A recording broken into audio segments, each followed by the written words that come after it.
अध्यक्ष महोदय, यह सभा राज्य सरकार से विस्तार करती है कि राज्य सरकार के अंदर पिछले 10-12 साल से अनुबंध कर्मी जैसे पारा शिक्षक, कंप्यूटर ऑपरेटर, सहिया, सेविका, सहायिका, लैब टेक्नीशियन, एएनएम, जीएनएम, पारा मेडिकल, चालक, सहायक, पुलिस एवं अन्य चतुर्थ वर्गीय कर्मचारी कार्य कर रहे हैं।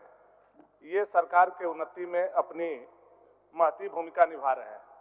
अतः सदन के माध्यम से मैं मांग करता हूं कि उक्त सभी अनुबंध कर्मियों को अस्थायीकरण, नियमितीकरण करते हुए एक सम्मानजनक वेतनमान दिया जाए। माननीय मंत्री।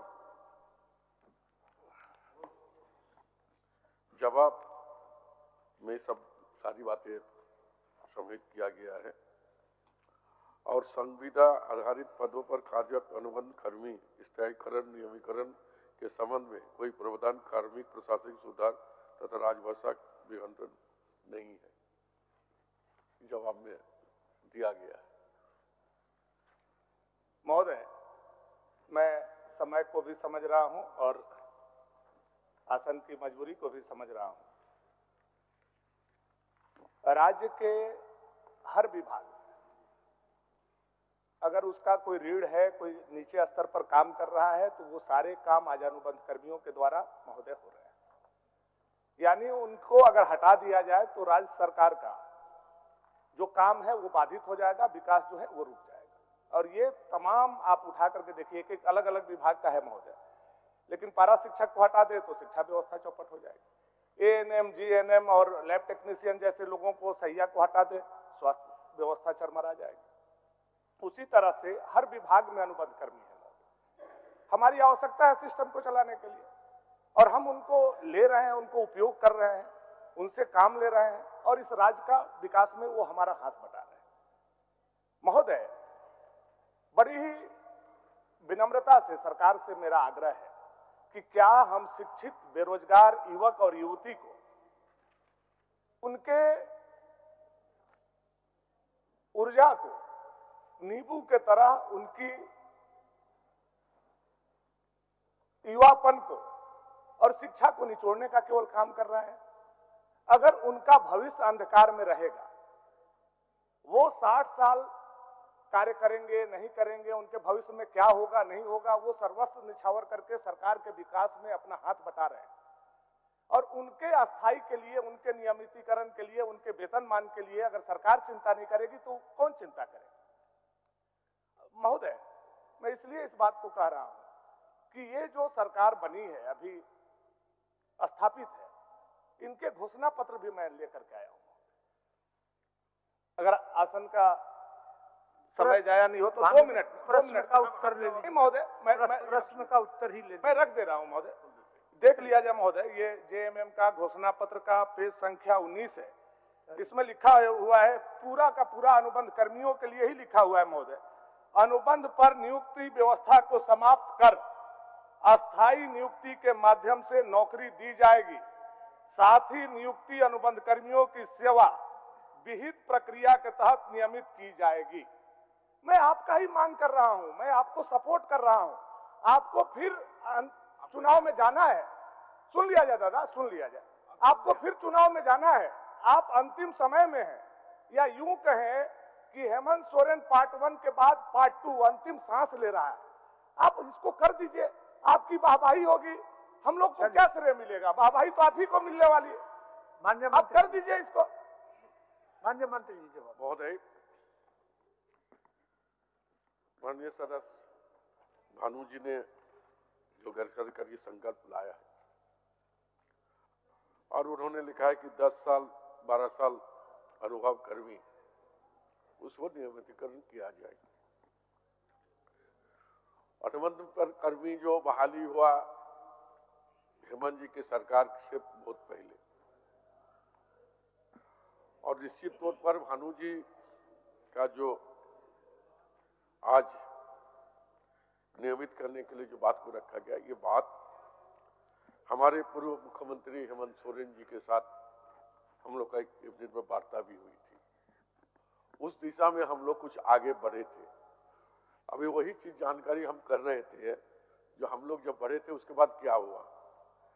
मैं आज आपके माध्यम से आश्वस्त कराना चाहते हैं, इस पर हमारी सरकार एक्सरसाइज कर रही है। जहां तक हमको जानकारी है कि हेमंत जी ही इस बात को उठाए थे और हम लोग बैठकर इसका निर्णय लिए थे। ये जो टेम्पररी जो लोग काम करते हैं विभिन्न विभाग में है, कैसे करके उसको परमानेंट करके उसका जीवन शैली का परिवर्तन किया जाए, इस बारे में हम लोग की चर्चा हुई थी। और एक कमेटी भी हमको लगता है कि बनाया गया था, और कमेटी का रिपोर्ट आया कि नहीं आया ये जानकारी मुझे नहीं है, लेकिन हम भी आपकी बात को गंभीरता से लेते हैं और उन जो लोग संविदा पर कर्मी है उसको भी सहानुभूति हमारी सरकार की है। हम लोग आगे इसको देख रहे हैं, समय थोड़ा दिया जाए। चलिए। अध्यक्ष महोदय, माननीय मंत्री बहुत सीनियर हैं, 4 साल 2 महीना 3 महीना इस सरकार का हो गया। आपके घोषणा पत्र में था, आपने जो कमेटी बनाई है उस कमेटी को बने हुए 3 साल हो गया माननीय मंत्री महोदय। 3 साल के आसपास कमेटी बनने के बाद अभी तक रिपोर्ट नहीं आई है। आप समझिए कि सरकार कितना गंभीर है महोदय। अनुबंध कर्मियों को भड़का करके उसका करके, अब पारा शिक्षक का एक विषय ले लिया जाए महोदय। पारा शिक्षक का अस्थायी का विषय में कितना आंदोलन हुआ महोदय? हुआ क्या? पारा शिक्षक को केवल नाम बदला गया, पारा शिक्षक के जगह पर सहायक अध्यापक किया गया, बाकी उनको कोई अलग से लाभ नहीं दिया गया। वो जिस मात्रा में उनका पैसा बढ़ता था महोदय, चाहे वो मधु कोड़ा सरकार में बढ़ा हो, चाहे पूर्ववर्ती हेमंत सरकार में बढ़ा हो, चाहे रघुबर दास जी के सरकार में बढ़ा हो, या फिर हेमंत सोरेन जी ने बढ़ाया हो, एक नियमित अंतराल पर केवल उनका मानदेय का बढ़ोतरी हो, बाकी उनको कुछ मिला नहीं।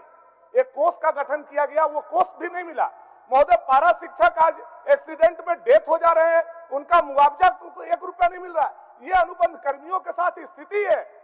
दादा, आप इस पर विचार कीजिए। आपकी सरकार का लाने में उनकी बहुत बड़ी भूमिका रही है, और आज आप डिनाई कर रहे हैं, आज आप भाग रहे हैं। 3 साल से आपने कमेटी बनाई है, कमेटी का रिपोर्ट नहीं आ रहा है, तो ऐसे कैसे होगा? आप या तो कहिए कि हम करेंगे, या तो सीधा सीधा कहिए कि हम नहीं करेंगे। हम दो में से एक ही चीज सुनना चाहते हैं। चलिए, भानु जी तो बोल रहे हैं आपको भी मिला था मौका, आपको भी मौका मिला था, आप लंबा चौड़ा बोल रहे हैं, आपको भी मौका मिला था, आप क्यों नहीं किए?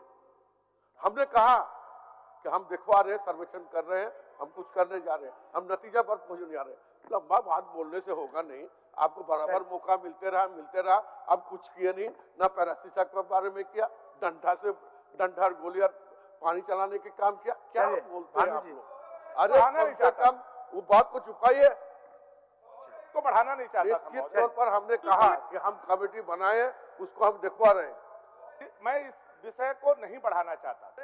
अब माननीय मंत्री जी ने बढ़ाया है, बोलते ही कहा कि आपको मौका मिला था। आप एक बार नहीं, कई बार मौका मिला, अब क्या किया? ऐसा नहीं बोले। ठीक है, हम अनुमति है, हम दादा दिखा रहे हैं। 1 मिनट पूरे पेशेंस के साथ मेरी बात को सुनिए। मुझे मौका मिला था, मैंने नहीं किया। आप मेरा घोषणा पत्र आप लेके चले आइए। अगर मेरे घोषणा पत्र में अनुबंध कर्मी को अस्थायी करने के लिए लिखा हुआ होगा भाजपा के, मैं अभी का अभी अपने सदस्यता से रिजाइन करके चला जाऊंगा। आपकी घोषणा पत्र में, आपका घोषणा पत्र में, मैं तो केवल आपका घोषणा आपको याद करा रहा हूं, मैं कुछ नहीं कर रहा हूं महोदय। आपके माध्यम से सरकार का घोषणा सरकार को याद करा रहा हूं।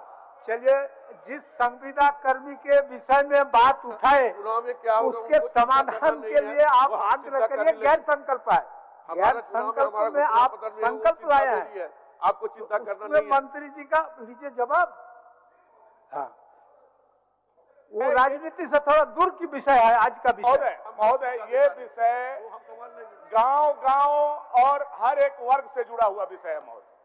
4 साल 3 महीना इंतजार करने के बाद सदन में आपके सरकार को पुनः वापसी के लिए दादा हम लोग यह सवाल लाए, ताकि आपकी सरकार पुनः वापस हो सके।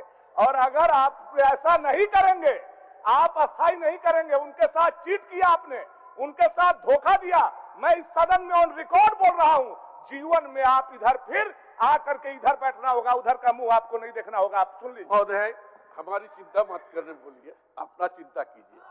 आने दीजिए 2024 का विधानसभा, तब आपको पता चलेगा। चलिए भाई, वापस लीजिए, हो गया। अपना चिंता देखिए, हो गया। आप लोग कैसे इधर आइएगा वो आप लोग सोचिए। आप हो गया, चिंता अपना करना चाहिए, गलत बात नहीं है। भानु जी बैठिए ना, हम जवाब दे रहे हैं। भानु जी, मैंने विश्वास के साथ कह रहे हैं कि हम लोग इसको दिखवा रहे हैं और हम आगे कुछ कर रहे हैं। चलिए वापस लीजिए। आपके बातों पर आप वापस लीजिए, आपके बातों पर दिखवा के कुछ करवा। महोदय वो इसका मतलब मैं यह मान लूं कि यह जो हेमंत सोरेन जी का पार्ट 2 सरकार है, यह अनुबंध कर्मियों को अस्थायी नहीं कर रही है। एक लाइन में बोल दीजिए नहीं कर रहे हैं, बस हम बैठ जाएंगे। आप बोल दीजिए कि नहीं कर रहे। आप क्या सोचिएगा नहीं सोचिएगा वो आपकी बात है, आप किस स्तर से ले रहे हैं उसकी बात नहीं, और मेरी चिंता छोड़ दीजिए, आप अपना चिंता कीजिए। धन्यवाद। जवाब में क्या लिखा है महोदय? लिखा है साफ साफ, इन्होंने लिखा है संविदा आधारित पदों पर कार्यरत अनुबंध कर्मियों को अस्थायीकरण नियमितीकरण के संबंध में कोई प्रावधान कार्मिक प्रशासनिक सुधार राजभाषा विभाग अंतर्गत गठित नहीं है। यानी ये नहीं करना चाहते हैं। मैं यही सुनना आपके मुंह से चाहता हूं जो लिख करके दिए। चलिए वापस ले लीजिए संविधान, आप जितना जल्दी वापस लीजिएगा मेरा काम आगे बढ़ेगा। आप हम वापस लेने के मूड में है महोदय, लेकिन सरकार के मुंह से माननीय मंत्री जी जो इस सदन में सबसे वरिष्ठ हैं, एक बार उठ करके कह दे कि अनुबंध कर्मी पर हमारी सरकार निर्णय नहीं करेगी, हम उसको अस्थायी नहीं करेंगे, हम अपना प्रस्ताव वापस लेंगे। बस इतना ही कहा। आप शुरू में जो बोले वही बोल दीजिए। शुरू में तो बात मैंने साफ शब्दों में कहा कि हमने कुछ करने जा रहे हैं, हमने कमेटी बनाई, बस इतना ही कह। आने दिए समय आपको देखने मिलेगा। चल और मेरी चिंता और कल आएंगे कि नहीं है वो चिंता आपको नहीं करना है, हम अपना चलिए आपका एक्सरसाइज रंग लाए। और मैं आपसे अनुरोध करते हैं जो आप लोग नहीं कर पाए, बार बार उठा रहे हैं, वो काम करके हम लोग दिखाएंगे जो आप कर नहीं पाए। मुझे एक बात लगता है अध्यक्ष महोदय कि सदन में माननीय मंत्री जी का ये अंतिम अभिभाषण हो रहा है, अंतिम अभिभाषण है। सदन में मंत्री जी का नहीं, आप भी क्या बोलेंगे? आपका भी, इसमें अगर आप मिथ्या बोलेंगे, इसमें अगर आप मिथ्या बोलेंगे तो मुझे लगता है इतिहास आपको माफ नहीं करेगा। इतना बार आपको जनता ने चुन करके भेजा और अंतिम समय में दादा कम से कम कल्याण कर दीजिए हजारों लाखों लोगों का। कर्पूरी ठाकुर बन जाइए, अमर हो जाइए, आपका नाम स्वर्णिम अक्षरों में लिख दिया जाएगा। काहे ऐसे घबराते हैं आप? हम लोग भानु जी आप खड़े होकर के कहिए कि हम करेंगे। चलिए माननीय सदस्य नवन विस्कल कोंगाड़ी जी।